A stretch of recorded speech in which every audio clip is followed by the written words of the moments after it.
Nee, da beta ken oet genin. Wank oe komst dit dre belgoms. Restart fichepet. Ma han mator vi jebe kouskoude. Para? Mais kelet an niche kogel en ur stal essence pe me war. Fin. Puis j'ai quelques merde place sur pratique numérique. An arrand, jonges kemet an arrand. Jonges que jammaz in dud a gares. Te, naik, o far salmout. Ne ket! Da vab lanslot, jonge teus, hein. Teus da vab an iniz o kistion. Petan eus gret. En tout le barman, hein? Kouet klambraz? Mais neke...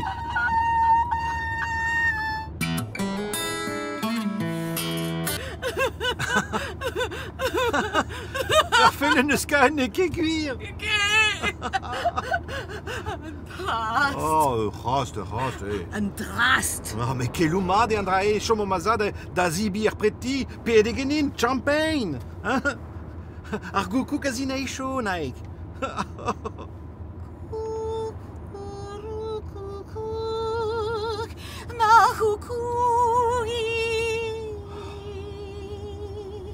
Ze kel har vue agasa en omni David spi. Jean-Paul! Pa ouez da gandant, mar plij?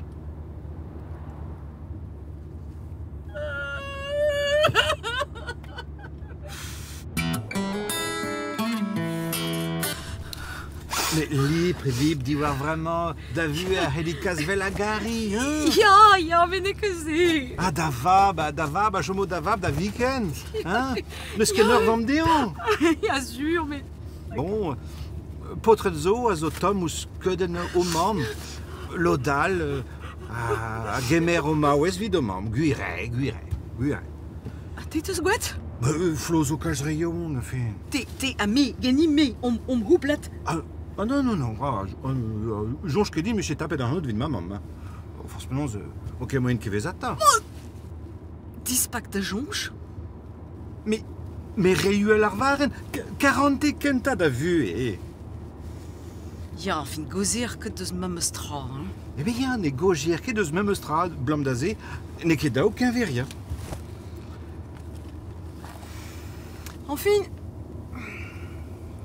pas fin gond ma teze man gwir genit. En dra vod possiboar. Pa la rendit. Pa me fom ket em ken nom welet om daou. Mais nai, poen oa troch ar vegel.